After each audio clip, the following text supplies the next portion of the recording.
துளசி செடிக்கு நீரூற்றும் பொழுதுதான் கவனித்தாள் சபர்மதி. அது மிகச்சிறிய மொட்டை பிரசவித்திருந்தது. மருதாணி பூ போல இதுவும் ஒரு பிரத்யேக அழகு. சபர்மதி அம்மா, கொரியர் என்ற குரல் கேட்டது. யார் என் பெயருக்கு கொரியர் அனுப்பியிருப்பர் என நினைத்து கொண்டே கதவை திறந்தவள் அந்த வெள்ளை உரையை கையெழுத்து போட்டு வாங்கினாள். மேடம் என்று தயக்கத்துடன் அழைத்த கொரியர் பையனை நிமிர்ந்து பார்த்து, என்னப்பா, குடிக்க தண்ணீர் எதுவும் வேணுமா என கேட்டாள். இல்லை மேடம், உங்கள் பேர் அழகா வித்தியாசமாக இருக்கு. யார் வச்ச பேர் மேடம் என்றான் ஆர்வமாக. சபர்மதி ஆற்றங்கரையில் ஒரு ஆசிரமம் வைத்திருந்தார் காந்திஜி. என்னுடைய தந்தை காந்திஜியின் தீவிர தொண்டர் என்பதால் அந்த ஆசிரமத்தின் பெயரை எனக்கு வச்சிட்டாரு என்றாள். சரிங்க மேடம், வரேன் என அவன் விடைபெற்று சென்றவுடன் உரையை பிரித்து பார்த்தாள். ஒரு வார இதழிலிருந்து அவள் பெயருக்கு 1000 ரூபாய்க்கான காசோலை வந்திருந்தது. கூடவே ஒரு கடிதம். எனக்கு பிடித்த எங்கள் ஊர் என்ற தலைப்பில் நாங்கள் நடத்திய கட்டுரை போட்டியில் உங்களுக்கு 2ஆம் பரிசு கிடைத்திருக்கிறது. அதற்கான காசோலையை இத்துடன் இணைத்துள்ளோம். வாழ்த்துக்கள் என்றிருந்தது. திருச்செந்தூர் பற்றி ஒரு பக்க கட்டுரையாய் கடற்கரை, முருகன் கோவில், நாளிக்கிணறு என சர்வத்தையும் அவர் அழகாக எழுதி நினைவுகளை அவள் முதல் முறையாக ஏதோ ஒரு வேகத்தில் எழுதி அனுப்பியிருந்தாள். அதன் நினைவு வந்து போனது. அந்த கட்டுரைக்குத்தான் பரிசு தொகைக்கான காசோலையும் வந்திருக்கிறது. சில நாட்களுக்கு முன் மாவு மில்லுக்கு போயிருந்த பொழுது அங்கிருந்த ஒரு வார இதழை பார்த்தாள். அதில் வெளியாகி இருந்த கட்டுரை போட்டி அறிவிப்பை எதேர்ச்சியாக புரட்டி பார்த்தாள். வீட்டுக்கு வந்தவுடன் ஒரு வேகத்தில் கட்டுரையை எழுதி முடித்திருந்தாள். முதுகுக்கு பின்னாலிலிருந்து அதை படித்து சத்தம் போட்டு சிரித்தான் தியாகு. இன்னும் ஸ்கூல் பொண்ணு மாதிரி கட்டுரை போட்டி, கோலப்போட்டின்னு அந்த இதையெல்லாம் உனக்கு தேவையா?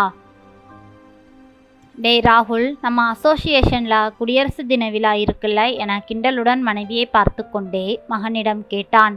ராகுல் தன் பென்டன் விளையாட்டிலிருந்து கண்களை எடுக்காமலேயே, ஆமா டேடி, லேடிஸ் ஸ்பெஷல்னு ரன்னிங் ரேஸ் கூட இருக்கு என்றான். குழந்தைகள் ஸ்பெஷல்னு ஏதாவது இருக்கும்டா, அதில் உங்கள் அம்மா பேரை கொடுத்து மியூசிக் சார், பாசிங் தி பால் இப்படி சேர்த்து விட்டுறலாமாடா? ஹஹஹா, 8ஆம் கிளாஸ் பாப்பா மாதிரி கட்டுரை போட்டிக்கு எழுதிக்கிட்டு இருக்கா உங்கள் அம்மா. ஐயோ மம்மி, ஏன் இப்படி என்னை அவமானப்படுத்துறீங்க என அழுத்து கொண்டே ராகுல் யூடியூப்பில் 3D கண்ணாடி கிளாஸ் போட்டு நான் அதை பார்த்து கொண்டிருக்கிறேன். நீ என்னடானா நீ இப்படி பண்ணிகிட்ருக்கியே, இதெல்லாம் நல்லாவா இருக்கு? நீ எனக்கு அம்மாவாம்மா நீ என்றான். சரி சரி விடு, அவள் மூளை 8ஆம் கிளாஸுக்கு மேலே வளரலை, பாவம், என்ன செய்வா என்ற தியாகு தன் சோழிப்பற்கள் தெரித்து விழும்படியாக சத்தம் போட்டு சிரித்தான். அந்த கட்டுரைக்குத்தான் இன்று முதல் 2ஆம் பரிசு கிடைத்திருக்கிறது. முகம் தெரியாத மனிதர்கள் அவள் எழுத்தை வாசித்து மதித்து ஏற்றம் கொடுத்திருக்கின்றனர். வாசல் மணி அடித்தது. விரைந்து சென்று கதவை திறந்தவள் தியாகு நிற்பதை பார்த்து சிரித்தாள். என்ன சப்பி, வாயே தெரியல, எல்லாமே பல்லாவா இருக்கே, என்ன விஷயம்? என்னோட ஷர்ட் எதையாவது போட்டு எவர் சில்வர் பாத்திரத்தை வாங்கியிருக்கியா என கூறிக்கொண்டே உள்ளே வந்தான். திருச்செந்தூர் கட்டுரைக்கு 2ஆம் பரிசு கிடைச்சிருக்குது. என்னது, பரிசா? உனக்கா? யார் அந்த இளிச்சவாயன்? உன் உப்பிலி கிராமத்து ஸ்கூல்மேட்டா என்றான் அலட்சியமாக. தெரியாது, 1000 ரூபாய்க்கு செக் வந்திருக்கு. வாட் மம்மி, என்ன சொன்ன? 1000 ரூபாயா?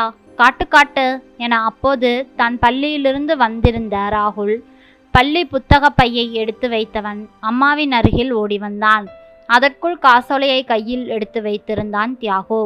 எப்படி டேடி, அம்மா தான் சமையல், செடி, கோலம், தையல்னு இருப்பாங்களே, அம்மாவுக்கு எழுதக்கூட தெரியுமா என கேட்டான். டே ராகுல், இதெல்லாம் குருட்டாம்போக்கில் கிடைக்கிறதுடா.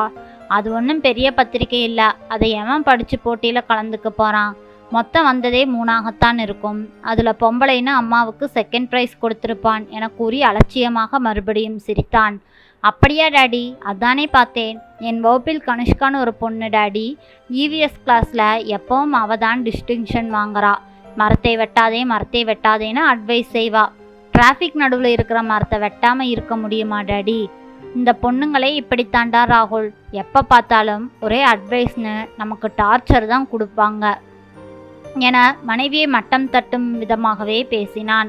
சரி, ஆங்க்ரி பேர்ட்ஸில் புதுசாக ஒரு வீடியோ கேம் வந்திருக்குன்னு சொன்னியே, என்னடா அது? ஆமாம் டாடி, ஆனால் டவுன்லோடு ஆக மாட்டேங்குது. ப்ரௌசிங் சென்டர் போனால் தான் விளையாட முடியும். என் நண்பர்கள் எல்லாம் சூப்பராக இருக்குதுன்னு சொன்னாங்க டாடி. ஆனால் அரை மணி நேரத்துக்கு 1000 ரூபாய் போகுமாம் என்றான் சோகமாக. அதுக்கேண்டா கவலைப்படுற, இதோ 1000 ரூபாய் என பரிசு காசோலையை எடுத்து கைவிரலில் வைத்து ஆட்டினான் தியாகு. Wow, great daddy. வாய் பிளந்த ராகுல், இதோ 1 நிமிடத்தில் ரெடியாகிறேன் டாடி என ஓடினான். அவள் கவலையுடன் கணவனிடம், என்னங்க இது சரியில்லை, ஆடம்பரத்துக்கு பழக்காதீங்க, குழந்தைங்க கஷ்டம் தெரிஞ்சு வளரணும், அப்பதான் பின்னால கை நிறைய சம்பாதிக்கும் பொழுது விரயம் செய்யாம இருப்பாங்க என்றாள். அட்வைஸா? எனக்கேவா? பிசாத்து 1000 ரூபாய் சம்பாதிச்சதும் வாய் நீள ஆரம்பிச்சிடுச்சா? போய் சீரியல் பாருடி சப்பி என அவன் மறுபடியும் சிரித்தான். பவுடரை அப்பிக்கொண்டு வந்தான் ராகுல். டாடி, வரும்போது அம்மா சப்வேல பர்கர் சாப்பிடலாம். ஷியோர்டா. அம்மாவுக்கு உடுப்பில 4 இட்லி சட்னி வாங்கிட்டு வந்துடலாம். என்னம்மா, உன்னோட ஃபேவரேட் அதுதானே? தாயின் கன்னத்தை தட்டிவிட்டு சிரித்தான் மகன் ராகுல். தியாகு குறுக்கிட்டு, நீ வேற ஏண்டா? பை மம்மி, நாங்கள் கிளம்புறோம் என கூறி இருவரும் விரைந்தனர். இது என்ன வாழ்க்கை? உழைப்பு அவளுடையது, ஊதியமும் அவளுக்கானது. ஆனால் உழைப்பின் பலன் அவளுக்கில்லை. அது கூட வேண்டாம், குறைந்தபட்சம் ஒரு பாராட்டு எதுவுமே இல்லை. அவளை தவிர அவளுக்கான வாழ்க்கையை யார் யாரோ வாழ்கிறார்கள். சபர்மதிக்கு தன்னையும் அறியாமல் பெருமூச்சு வந்தது. அழகான நீளமான கருங்கூந்தல் அவளுக்கு. இறுக்கமாக பின்னி விரலளவு நெருக்கமான மல்லிகையை உச்சியில் வைத்து கொண்டால் அது அவ்வளவு அழகாக இருக்கும். அதுதான் அவளுக்கும் பிடிக்கும். ஆனால் திருமணமாகி வந்த முதல் நாளே கழுத்து வரை இருந்த கூந்தலை வெட்டி பின்ன முடியாமல் வெறும் கிளிப்பை போட வைத்தான் கணவன் ராகுல். அதுதான் தனக்கு பிடிக்கும் எனவும், நல்ல மனைவி என்பவள் புருஷனின் ஆசையை மட்டும் நிறைவேற்றுபவளாகவே இருக்க வேண்டும், அது அவளின் கடமையும் கூட என விவாதிப்பான். நினைவுகளை கலைக்கும் விதமாக தொலைபேசி அழைப்பு வந்தது. எடுத்தாள். இது ராகுல் வீடா? பேசுறது அவன் அம்மாவா என யாரோ கேட்டனர். ஆமாம், நீங்க யாரு? நான் கனிஷ்காவோட அம்மா. என்னங்க உங்க பையன் இப்படி அருந்த வாளா இருக்கிறான்? என் பொண்ணு நிறைய மார்க் வாங்கிட்டான்னு அவளோட நோட்டுல எல்லாம் கிறுக்குறானாம். லஞ்சு டப்பாவில் மண்ணை அள்ளி கொட்டுறானாம். வகுப்புல லாவண்யான்னு ஒரு பொண்ணு, அவளோட காலை தட்டி கீழே விழ வச்சானாம். கேட்டா ரன்னிங்ல நீ எப்படி எனக்கு முன்னால ஓடலாம்னு கத்துறானாம். மேடம், கொஞ்சம் பார்த்துக்கோங்க உங்க பையனை, அவ்வளவுதான் நான் சொல்லுவேன் என கூறிவிட்டு தொடர்பை துண்டித்து விட்டாள். திகைத்து போனாள் சபர்மதி. இரவு உணவுக்கு சப்பாத்தியும் குருமாவும் தயாரித்துவிட்டு நிமிர்ந்த பொழுது தியாகுவும் ராகுலும் சிரித்து சிரித்து பேசுவது அவள் கைகளை துடைத்து கொண்டு போனாள். அவர்கள் எதிரில் போய் நின்றாள். ராகுல், இங்கே வா. என்னம்மா? இங்கே வான்னு சொல்கிறேன்ல. காம்பவுண்ட் கிட்ட இருந்த துளசி செடியை யார் பிச்சு போட்டது சொல்லு என அதட்டினாள். ஏன், நான் தான். இப்போ அதுக்கு என்ன என கேட்டான். அவனை நெருங்கி வந்து பலாரென்று ஒரு அறையை விட்டாள். தடுமாறி போனான் ராகுல். திகைத்து போய் பார்த்தான் தியாகு. ஒரு சின்ன விதையை உன்னால உருவாக்க முடியுமா? இல்ல ஒரு கைப்பிடி மண்ணைத்தான் உன்னால உருவாக்க முடியுமா? ஆனா ராட்சசன் மாதிரி எல்லாத்தையும் அழிக்கிற, வேரோடு பிடுங்கி எறிகிற. யார் உனக்கு இந்த உரிமையை கொடுத்தது? மண்ணை கீறி சூரிய வெளிச்சம் தண்ணீர்னு போராடி அந்த விதை பாடுபட்டு மேலே வந்து ஒரு செடியாகி தன் காலில் நிற்கும்போது அதோட உழைப்பையும் உழைப்புக்கான பலனையும் நாசமாக்குறதுக்கு நீ யாரு? ராகுல், இது நமக்கான பூமி. இந்த பூமி ஆண் பெண் இருவருக்கும் சமமானது. கனிஷ்கா சுற்றுச்சூழலுக்கு குரல் கொடுத்தா நீ அவளோட கை கொடுக்கணும்.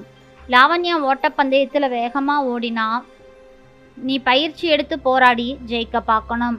ஆண் என்பது பெண்ணை ஒடுக்கிறது இல்லை, பெண்ணை மதிக்கிறது, புரியுதா என சிறு கோபத்துடன் பொறுமையாக விளக்கினாள். சப்பி, நீயா பேசுற என ஆச்சரியப்பட்டான் தியாகு. சப்பியா? என்ன வார்த்தை இது மிஸ்டர் தியாகு? என்ன, என்னை பேரெல்லாம் சொல்லி கூப்பிட்றா?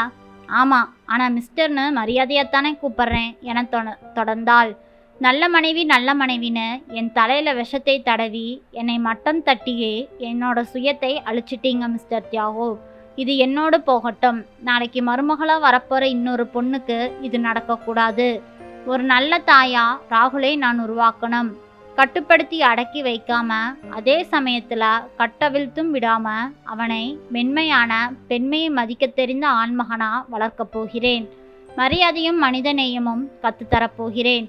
நல்ல மனிதனா நம்ம வீட்டு பிள்ளைய மாத்துறது பொறுப்பு. இது நீங்களும் கைகோர்த்து என் கூட வர இஷ்டம்னா வரலாம், இல்லைனா நீங்கள் தனியாக பயணிக்கலாம். நான் தனியாக பயணித்து கொள்ளுவேன். இனி என்னை சப்பி சப்புன்னு எல்லாம் கூப்பிடக்கூடாது. சபர்மதின்னு என் அப்பா வச்ச அழகான அர்த்தமான பெயரை சொல்லித்தான் நீங்கள் கூப்பிடணும். ராகுல், நீ முதல்ல கனிஷ்காவை ஃபோனில் கூப்பிட்டு சாரி கேளு என்றாள். ராகுல் எந்த சத்தமும் இல்லாமல் எழுந்து தொலைபேசியிடம் போகவே தியாகு தலை குனிந்தான். வானத்தில் நிலவோ உற்சாகமாய் எல்லாவற்றையும் அமைதியாக பார்த்து கொண்டிருந்தது. ஆமாம் நண்பர்களே, ஆண் பெண் இருவரும் சமம்தான். பெண்ணுக்குரிய மரியாதையை சிறுவயது முதலே ஆண் குழந்தைகளுக்கு கற்றுக் கொடுத்தால் அவர்கள் சமுதாயத்தில் நல்ல ஒரு ஆண்மகனாக வலம் வருவார்கள். அவர்கள் வளரும் விதத்தில் பெற்றோர்களாகிய நமக்குத்தான் பெரும் முக்கிய பங்கு உள்ளது. குழந்தைகளை நல்ல விதமாக ஆரோக்கியமான சுற்றுச்சூழலில் வளர்ப்போம். நன்றி. இந்த கதை பிடிச்சிருந்ததுன்னா மறக்காமல் லைக் பண்ணுங்கள். நம்ம சேனலை சப்ஸ்கிரைப் பண்ணி உங்களோட ஆதரவை கொடுங்க. நாளை வேறொரு கதையில் சந்திக்கலாம். நன்றி.